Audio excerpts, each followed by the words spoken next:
नमस्कार, आप देख रहे हैं हमारी खास पेशकश अमेरिका में गदर। आपके साथ मैं हूं कंचन डोगरा नेगी।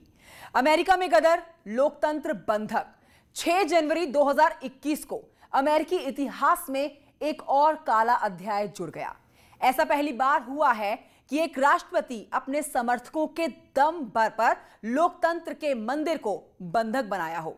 हार के बाद हंगामे की जो तस्वीरें सामने आई वो हैरान करने वाली है। आज इन तस्वीरों के जरिए ट्रंप की इस करतूत को समझेंगे आप, जिसकी निंदा प्रधानमंत्री नरेंद्र मोदी ने भी की है।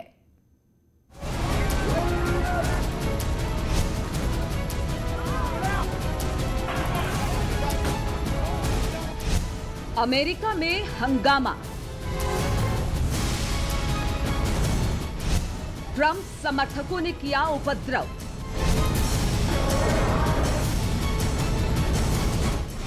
अमेरिकी संसद में हिंसा से बिगड़ा माहौल।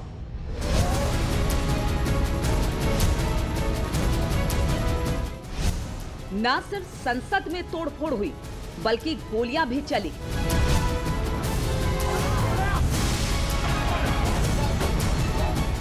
ये अमेरिकी लोकतंत्र को कलंकित करने वाली तस्वीर है। अमेरिका के इतिहास में संसद के अंदर सत्ता हस्तांतरण को लेकर कभी भी इस तरह का उपद्रव नहीं हुआ था। अमेरिका लोकतांत्रिक वैल्यूज के लिए पूरे विश्व में जाना जाता है और अमेरिका के सभी लीडर्स का और खासकर जो प्रेसिडेंट के पद पे बैठा हुआ व्यक्ति है उसका ये दायित्व तो बनता है कि वो इन परंपराओं को बना करके रखे। लेकिन राष्ट्रपति ट्रंप और उनके समर्थकों ने लोकतांत्रिक परंपरा का बिल्कुल ख्याल नहीं रखा और संसद के अंदर घुसकर हिंसा की। ये कैपिटल के अंदर की तस्वीरें हैं। जब ट्रंप के समर्थकों ने हंगामा शुरू किया तो अंदर मौजूद अधिकारियों के होश उड़ गए।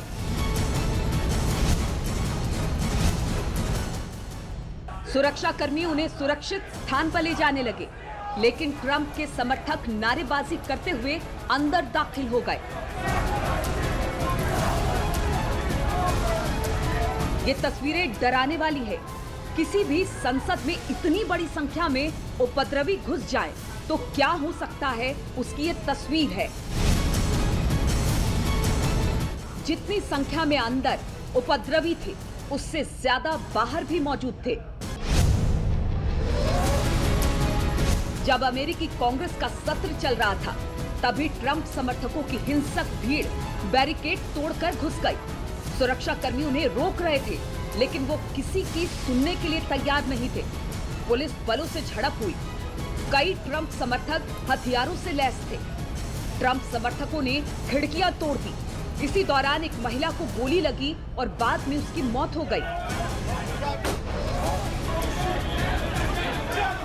दुनिया के सबसे सशक्त और सबसे पुराने कहे जाने वाले लोकतंत्र में वहाँ पर राष्ट्रपति के चुनाव में सत्ता हस्तांतरण से पहले ही इस तरह की हिंसा हुई, जो कि बहुत ही निंदनीय है और जो कि अभूतपूर्व है। संसद परिसर में किए गए बवाल में अब तक 4 लोगों की मौत हो गई है। कई लोग जख्मी हैं। हिंसा को देखते हुए वॉशिंगटन मेयर ने 15 दिन की इमरजेंसी का ऐलान किया है। यह हंगामा तब हुआ जब अमेरिकी कांग्रेस में इलेक्टोरल कॉलेज को लेकर बहस चल रही थी, जहां जो बाइडेन की चुनावी जीत की पुष्टि की जानी थी। इस हिंसा में उकसाने का सारा उकसाने की जिम्मेदारी प्रेसिडेंट ट्रंप की जाती है, क्योंकि प्रेसिडेंट ट्रंप ने ही अपने समर्थकों को भड़काया था और ये कहा था कि आप व्हाइट हाउस पहुँचें। हालांकि अब प्रेसिडेंट ट्रंप कह रहे हैं कि प्रेसिडेंट ट्रंप अब कह रहे हैं कि नहीं, शांति स्थापित की जाए। लेकिन हिंसा भड़काकर शांति की बात करने वाले राष्ट्रपति ट्रंप अब सवालों के घेरे में हैं। अमेरिकी लोग इस करतूत को राष्ट्रद्रोह से जोड़कर देख रहे हैं। 2017 में हम सब ने देखा था कि किस तरह से उस वक्त के राष्ट्रपति बराक ओबामा ने शांतिपूर्ण तरीके से सत्ता का हस्तांतरण किया था और गद्दी पर राष्ट्रपति ट्रंप बैठे थे। 4 साल बीत चुके हैं और 4 साल बाद जो कुछ भी दुनिया के सबसे पुराने लोकतंत्र में हुआ उससे न सिर्फ अमेरिका हिल चुका है बल्कि लोकतंत्र में यकीन रखने वाला हर व्यक्ति हैरान है। कैमरामैन रमेश रत्नाकर के साथ शैलेंद्र वांगू, न्यूज़ 18 नेटवर्क, नई दिल्ली।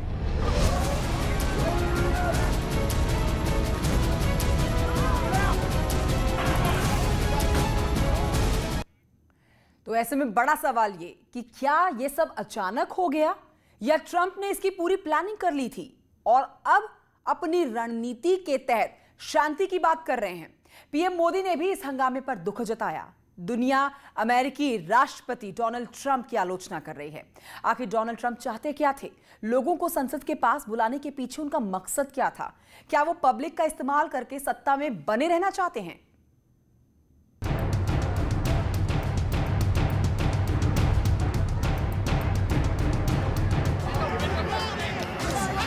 आखिर हुआ वही जिस बात का डर था, और ऐसा हुआ तो 64 दिनों की सारी तैयारी धरी की धरी रह गई। राष्ट्रपति चुनाव के नतीजे जो बाइडेन के पक्ष में आने के बावजूद पद पर बने रहने की ट्रंप की जिद से अमेरिका में जो कुछ हुआ उसकी दुनिया ने कल्पना भी नहीं की थी। और ये तस्वीर उसी की बानगी है।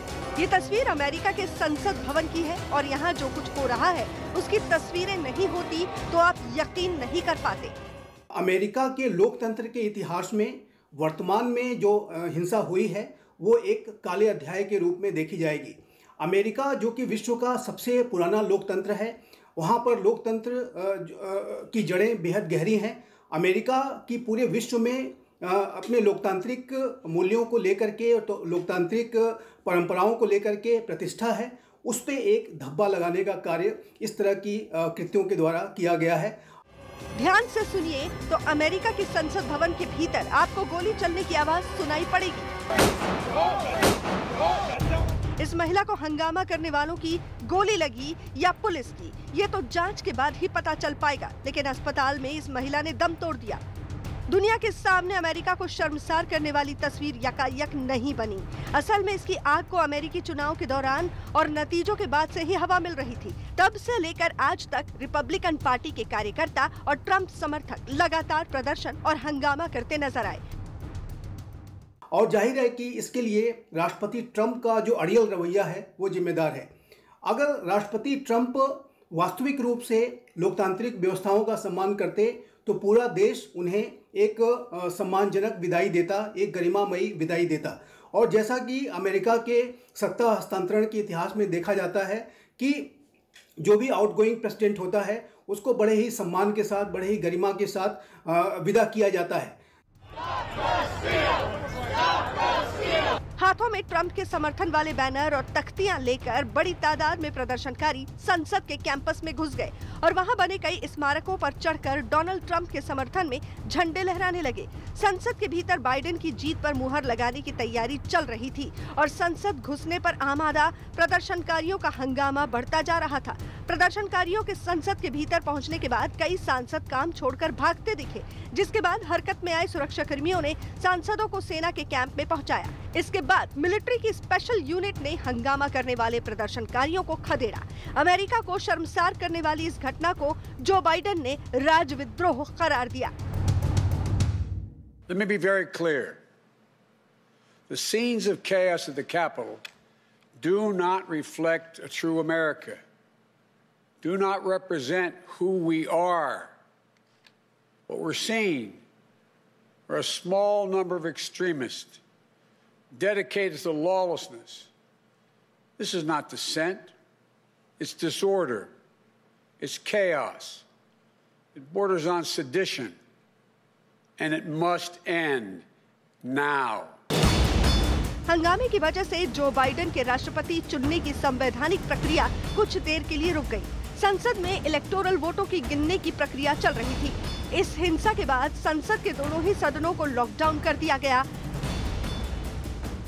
जब जो नया राष्ट्रपति जब शपथ दे लेता है उसके बाद से जो पुराने राष्ट्रपति की जो विदाई होती है वो समारोह भी भव्य होता है और पूरे वाशिंगटन में उन्हें हेलीकॉप्टर के माध्यम से एक सैर भी कराई जाती है। एक अंतिम सैर प्रेसिडेंशियल हेलीकॉप्टर्स में की जाती है और एक बहुत ही वेल इस्टेब्लिश्ड कन्वेंशन के तहत उन्हें विदाई दी जाती है। लेकिन राष्ट्रपति ट्रंप ने अपने व्यवहार से और अपने लगातार अड़ियल रुख से इस पूरी परंपरा के ऊपर भी एक धक्का लगाया है। बहुत संभव है कि वो आने वाले प्रेसिडेंशियल इनॉग्रेशन में शामिल न हो। ऐसी भी रिपोर्ट्स हैं कि वो देश के बाहर भी उस समय जा सकते हैं। प्रेसिडेंट इलेक्ट की जीत पर मुहर लगाने के लिए कांग्रेस यानी अमेरिकी संसद का संयुक्त सत्र बुलाया जाता है। इसकी अध्यक्षता उपराष्ट्रपति करते हैं। इस बार इस कुर्सी पर माइक पेंस थे।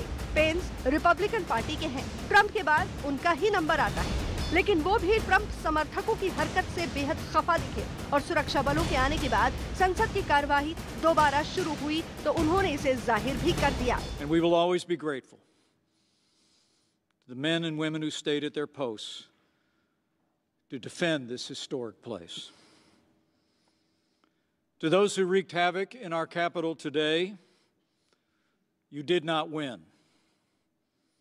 Violence never wins. Freedom wins. इस हंगामे के बाद जो बाइडेन ने डोनाल्ड ट्रंप से संविधान की रक्षा करने की शपथ पूरी करने की अपील की। भद्द पिटने के बाद ट्रंप ने समर्थकों से शांति बनाए रखने की अपील की, लेकिन चुनाव नतीजों पर फिर से सवाल उठाते हुए उसी अंदाज में जिसके लिए वो जाने जाते हैं। This was a fraudulent election, but we can't play into the hands of these people. We have to have peace. So go home. We love you. You're very special. You've seen what happens. You see the way others are treated that are so bad and so evil. I know how you feel. But go home and go home in peace. Washington में हिंसा के बीच Facebook ने Donald Trump का एक video site से हटा दिया है। यही नहीं, फेसबुक, ट्विटर और इंस्टाग्राम ने भी ट्रंप का अकाउंट सस्पेंड कर दिया है। इन कंपनियों को लगता है कि ऐसा करने से अमेरिका में शांति बहाल करने में मदद मिलेगी। तो ये पूरे अमेरिका के लोकतांत्रिक इतिहास को दागदार करने वाला कृत्य है और इससे अमेरिका की जो एक लोकतांत्रिक देश के रूप में जो प्रतिष्ठा पूरे विश्व भर में है उसको एक धक्का लगेगा। जो अन्य लोकतांत्रिक देश हैं, भारत जो विश्व का सबसे बड़ा लोकतंत्र है, वो इससे कहीं न कहीं भारत के लोग निराश होंगे ये देख करके कि अमेरिका में आज इस तरह की स्थितियां देखी जा रही हैं।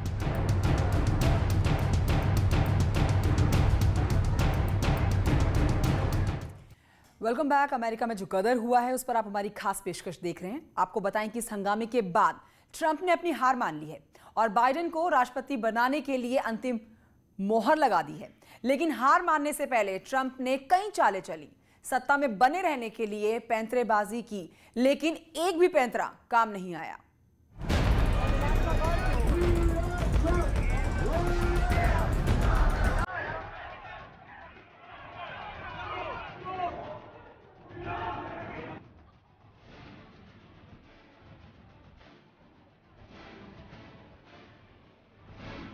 आपको याद होगा कि सितंबर में प्रेसिडेंट ट्रंप ने यह कह दिया था साफ साफ इलेक्शन से 2 महीने पहले कि यदि मैं हारा तो हिंसा होने की संभावना है और गृह युद्ध हो सकता है, और देखिए वही हो रहा है।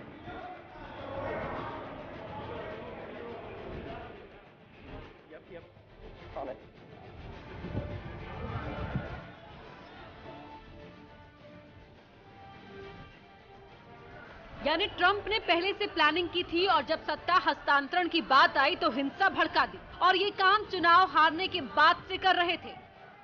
ट्रंप पहले कोर्ट की शरण में गए लेकिन वहां पर राहत नहीं मिली। 60 से ज़्यादा मुकदमे प्रेसिडेंट ट्रंप के समर्थकों ने इस इलेक्शन के खिलाफ किए, जो सभी के सभी निरस्त हो गए। अब राष्ट्रपति ट्रंप का कहना है कि ये जजेस और लॉ मेकर्स ये सब मिल करके हमारे खिलाफ काम कर रहे हैं। अभी तक कोई सबूत वो नहीं दे पाए हैं।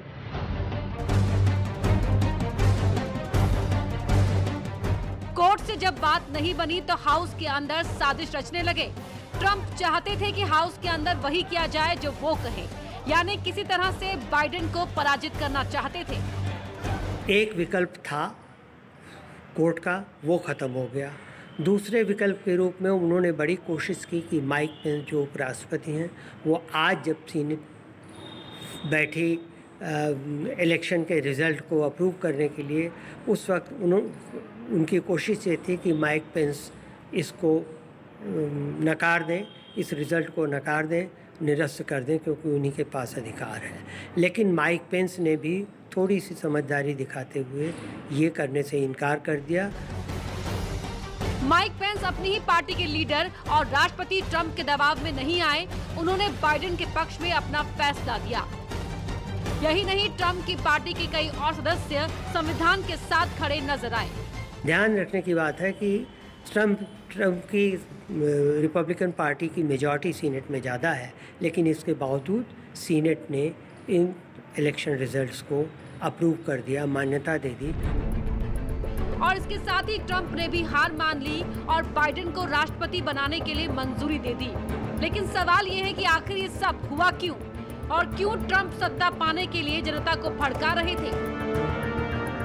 व्यवसायी था, पैसे से उसने अपनी, क्योंकि यूएस में पैसे से ही कैंपेन चलाई जाती है, चुनाव प्रचार, तो पैसे से उसने अपने चुनाव प्रचार चलाए और चुनाव प्रचार जीता, और इसीलिए वो हर हाल में अपने पद से लिपटे रहना चाहते हैं। अब मामला शांत हो गया है, बाइडेन को राष्ट्रपति निर्वाचित कर लिया गया है, लेकिन ट्रंप ने अमेरिकी लोकतंत्र की पूरी दुनिया में किरकिरी कर दी है।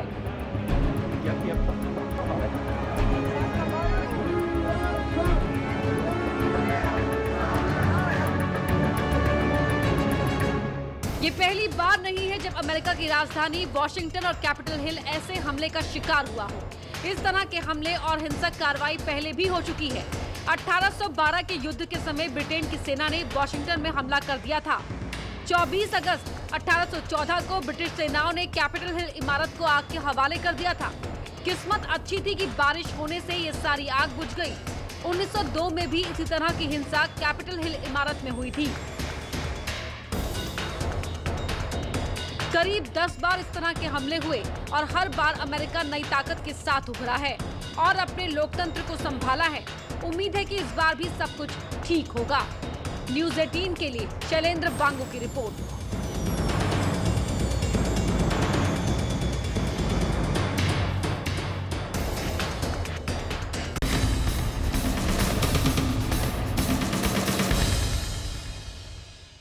मौका हमें